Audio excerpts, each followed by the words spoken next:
વિદ્યાર્થી મિત્રો, હવે આપણે 9 થી ધોરણ 12 માં ઉપયોગી ડાયરેક્ટ ઇનડાયરેક્ટ નો અભ્યાસ કરીશું. પ્રત્યક્ષ રચના અને પરોક્ષ રચના. બચ્ચાઓ ખાસ ધ્યાન રાખજો, આપણે જ્યારે વાક્યો શીખીશું ત્યારે વધારે ખ્યાલ આવશે. અત્યારે તમને આ 3 નિયમો બતાવું છું. જો રિપોર્ટિંગ વર્બ વર્તમાન કાળ કે ભવિષ્ય કાળમાં હોય તો તમારે રિપોર્ટેડ સ્પીચના કાળમાં કોઈ ફેરફાર રિપોર્ટેડ સ્પીચના કાળમાં કોઈ ફેરફાર ન કરવો.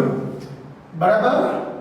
યાદ રાખજો બચ્ચાઓ, રિપોર્ટિંગ વર્બ વર્તમાન કાળમાં એટલે સે હોય, સેજ હોય અને ભવિષ્યકાળ એટલે કે વિલ સેલ હોય તો તમારે તમારી પાસે જે વાક્ય હોય એમાં કાળના અંદર ટેન્સીસમાં કોઈ ફેરફાર કરવાનો નથી.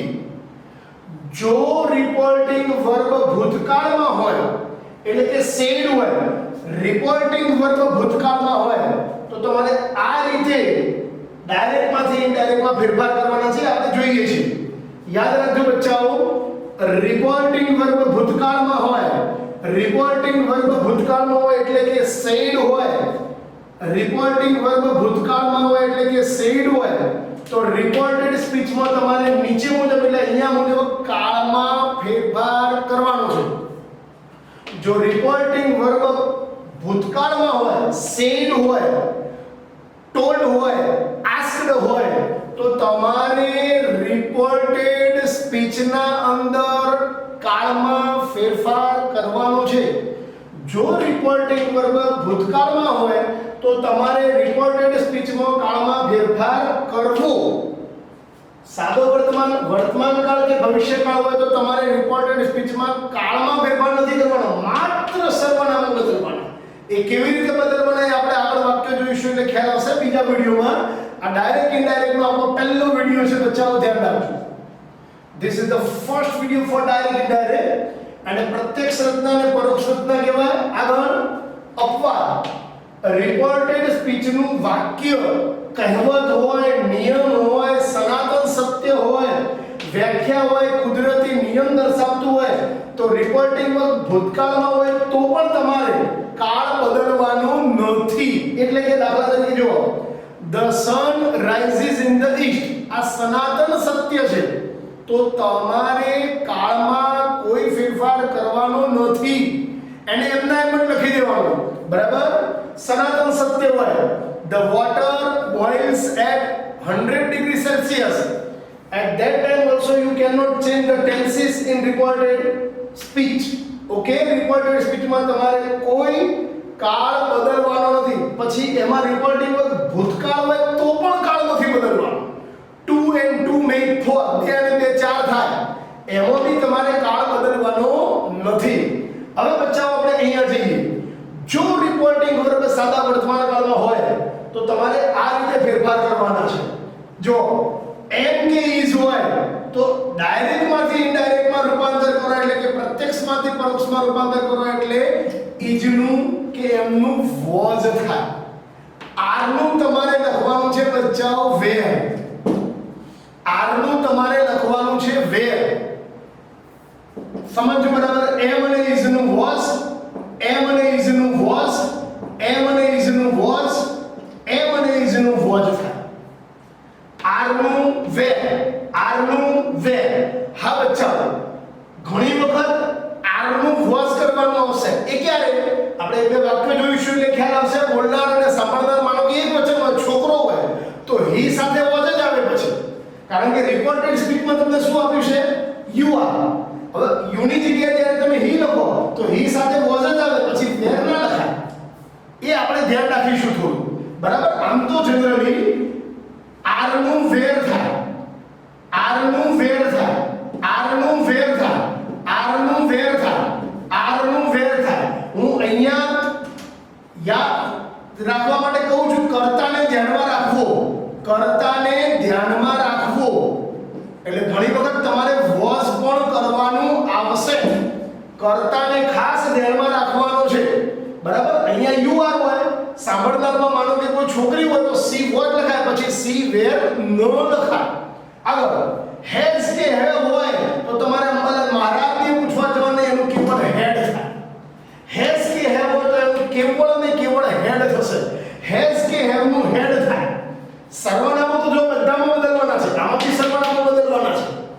બરાબર. પણ કાળ જ્યારે બી રિપોર્ટિંગ વર્બ સાદા ભૂતકાળમાં હોય ત્યારે જ કાળમાં ચેન્જ થાય, બાકી કાળ ચેન્જ કરવાના નથી.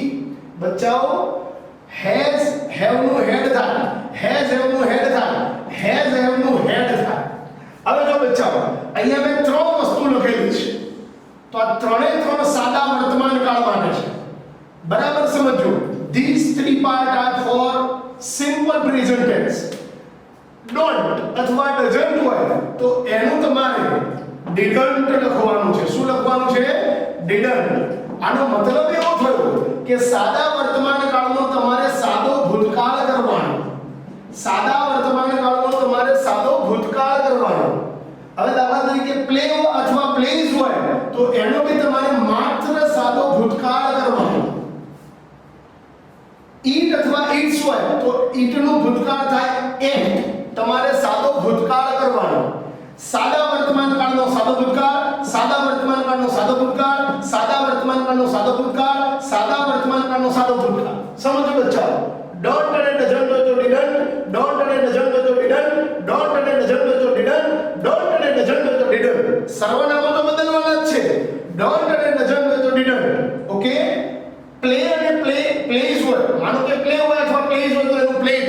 આ બી સાદો વર્તમાન કાળ છે, એનો સાદો ભૂતકાળ કરો. ઓકે. ઈટ કે ઈટ્સ હોય તો એટ, પ્લે કે પ્લેઝ હોય તો પ્લેડ, ઈટ કે ઈટ્સ હોય તો એટ, પ્લે કે પ્લેઝ હોય તો પ્લેડ, ઈટ કે ઈટ્સ હોય તો એટ. બરાબર. હવે બચ્ચાઓ જો આ સાદા ભૂતકાળનું બતાવ. હવે અહીંયા જો ભૂતકાળ ડિડન્ટ વત્તા ક્રિયાપદ, ડિડન્ટ વત્તા ક્રિયાપદ કઈ રહ્યો. દાખલા તરીકે હું અહીંયા એક લઉં છું, ડિડન્ટ વત્તા ક્રિયાપદ આપણે કોઈક લઈ લઈએ. ક્રિયાપદમાં માનો કે આપણે લઈએ રિંગ. ડિડન્ટ રિંગ તો બચ્ચાઓ અહીંયા થશે હેડન્ટ રિંગ. રંગ ભૂત કૃદંત લખવાનું. સાદા ભૂતકાળનો થશે પૂર્ણ ભૂતકાળ, સાદા ભૂતકાળનો થશે પૂર્ણ ભૂતકાળ. એટલે અહીંયા જો ડિડન્ટ રિંગ હોય તો હેડન્ટ રંગ થાય. ડિડન્ટ રિંગ હોય, ટૂંકમાં ડીડ રિંગ હોય તો એનું હેડ રંગ કરવું પડે. ડિડન્ટ હોય તો હેડન્ટ રંગ થાય. બરાબર. નકારમાં ડિડન્ટ રિંગ તો એનું હેડન્ટ રંગ. કોઈ પણ ક્રિયાપદ એનો ભૂત કૃદંત લખો. સાદા ભૂતકાળનો પૂર્ણ ભૂતકાળ, સાદા ભૂતકાળનો પૂર્ણ ભૂતકાળ, સાદા ભૂતકાળનો પૂર્ણ ભૂતકાળ, સાદા ભૂતકાળનો પૂર્ણ ભૂતકાળ. બરાબર. હવે જો આ ત્રણ વાક્યો, આ ત્રણ મેં જે લીધેલા છે એ સાદા ભૂતકાળના છે. આ ત્રણ જે લીધેલા છે બચ્ચાઓ એ સાદા ભૂતકાળના છે. ડીડ નોટ રિંગ એનું હેડ રંગ, sang નું થશે હેડ સંગ, હેડ સંગ. માનો કે બ્રોક હોય તો બ્રોક નું થશે બચ્ચાઓ head broken, head BROKEN broken. બીજી વાત, વીલ અથવા ફરીથી એક વાર સોરી સાદો ભૂતકાળ હજી સમજી લો બચ્ચાઓ.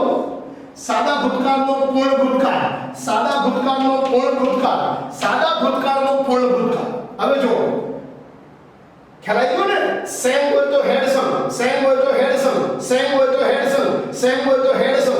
જો આ ભૂતકાળ છે એનું પૂર્ણ ભૂતકાળ. બ્રોક હોય તો હેડ બ્રોકન, બ્રોક હોય તો હેડ બ્રોકન, બ્રોક હોય તો હેડ બ્રોકન, બ્રોક હોય તો head broken. Wills shall will play હોય તો અહીંયા તમારે લખવાનું બચ્ચાઓ would play, would play. Will કે સેલ નું જનરલી વુડ થાય. બરાબર. વ્હીલ કે સેલ નું શું થશે? વુડ. પછી જો પ્લે ને કોઈ અસર ના થાય, પ્લે એમના એમ જ રહેશે. ઓકે. મીટ તો મે નું થશે માઇટ, MIGHT. મેં ક્રિયાપદ એટલા માટે લખ્યું છે, ઘણા વિદ્યાર્થીઓ ક્રિયાપદનું ભૂતકાળ કરતા હોય છે. તમે બચ્ચાઓ અહીંયા મેનું માઇટ કર્યું, ઈટને બિચારાને હેરાન કરવાનો નહીં. ઈટ હોય તો ઈટન લખવાનું, મે બી ઈટન હોય તો માઇટ બી ઈટન થાય. પેસિવ વોઇસ હોય તો મે બી ઈટન હોય તો માઇટ બી ઈટન થશે. અહીંયા કેન રાઈટ એનું થશે કુડ, કુડ રાઈટ. બરાબર. અને કમનું થશે ગો. એક બીજું તમને આમાં બતાવવાનું છે, ખાસ ધ્યાન રાખજો. એક્સ્ટ્રા એક મસ્ટનું મસ્ટ જ રહે. બરાબર.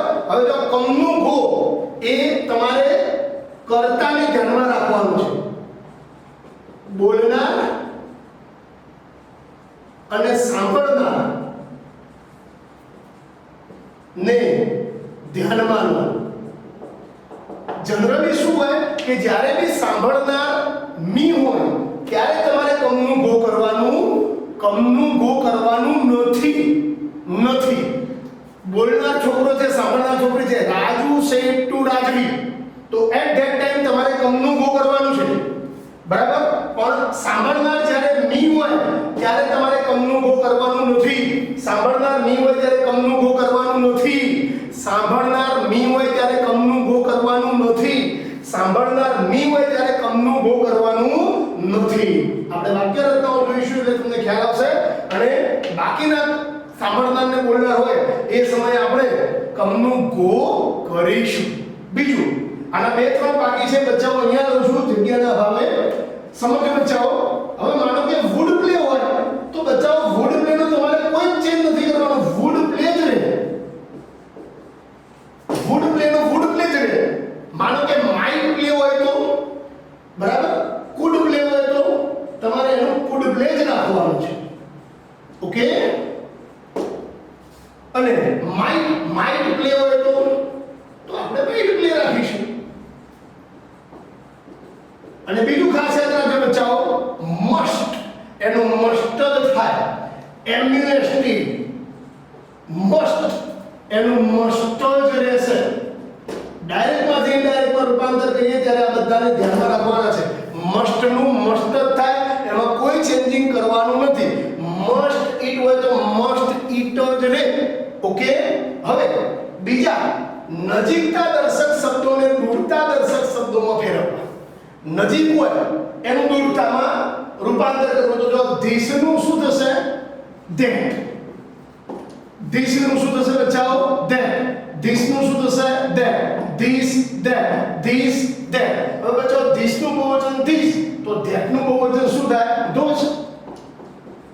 मतलब these નું those, these નું those, these નું those, these નું those.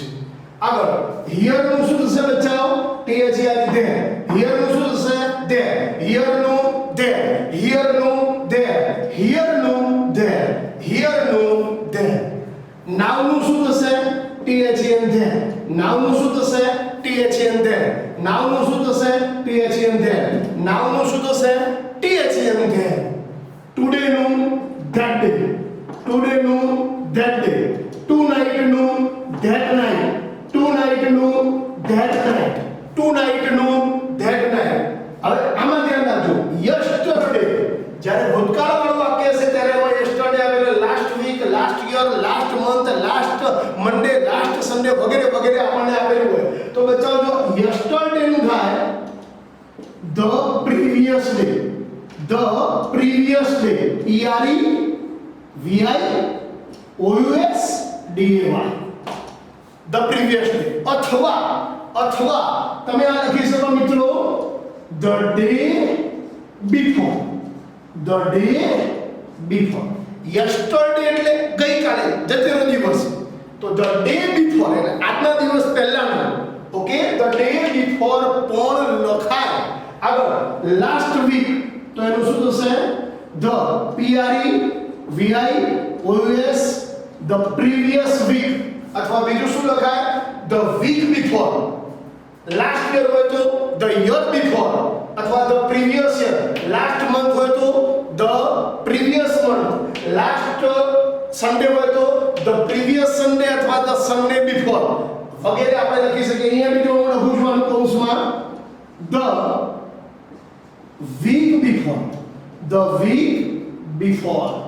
હવે ધ્યાન રાખો, આ ગઈકાલની વાત થઈ. હવે tomorrow આવતીકાલે. તો tomorrow નું થશે બચ્ચાઓ the next day. The next day. tomorrow નું શું થાય? The next day. પછી જો the next week, next year, next month, next January, next February, ગમે તે મહિનો આપણને આપેલો હોય. next Sunday, next Monday. તો એનું થશે બચ્ચાઓ the week after. આમાં બી તમે લખી શકો છો the day after. જો આમાં શું લખવાના આપણે? the week after. The week after. આનું તમે લખી શકો the day after. next week ની જગ્યાએ the day after એટલે આજના દિવસ પછીનો દિવસ એટલે tomorrow. ઓકે અને છેલ્લે અગોનું શું થાય બચ્ચાઓ અગોનું બિફોર અગોનું શું થાય બિફોર અગોનું તમારે લખવાનું છે BFORE બિફોર તો બચ્ચાઓ આ જે છે આને તમારે યાદ રાખવાના છે એક સેન્ટેન્સ તમને ખાલી આ કહેવતનું બતાવું દાખલા તરીકે આપણને વાક્ય આપેલું હોય he said જો રિપોર્ટિંગ વર્ગ ભૂતકાળમાં છે પણ કહેવત હોય to and to make for બે ને બે ચાર થાય બચ્ચાઓ આ સનાતન સત્ય છે ગણિતનું તો શું લખવાનું આપણે he said that આ તમને સમજાય છે કે સંયોજન ને બધું આવશે આપણે એક માણસ નાના રેખિત ચિત્રો દોરીને તમને બતાવીશું કે કોણ બોલનાર છે કોણ સાંભળનાર છે કેવી રીતે આપણા ફેરફાર થાય છે okay he said that two and two make four બે અને બે ચાર આમાં કોઈ જ ફેરફાર આમાં મેઇડ નહીં કરવાનું સાદા વર્તમાન કાળનો સાદો ભૂતકાળ કરવાનો નથી ક્યારે જ્યારે આ હોય ત્યારે સનાતન સત્ય વ્યાખ્યા કહેવત નિયમ કુદરતી નિયમ વગેરે હોય ત્યારે તમારે રિપોર્ટેડ શીટમાં કોઈ ફેરફાર નહીં કરવાનો he said સંયોજક that two and two make four હવે આના પછીના બીજા વિડિયોમાં આપણે પહેલા વિધાન વાક્યો જોઈશું વિધાન વાક્યો જોયા પછી આપણે ધીમે ધીમે પ્રશ્નાર્થ વાક્યમાં ઘૂસીશું ઓકે એમ સ્ટેપ બાય સ્ટેપ આપણે આગળ વધતા રહીશું બચ્ચાઓ enjoy it thank you very much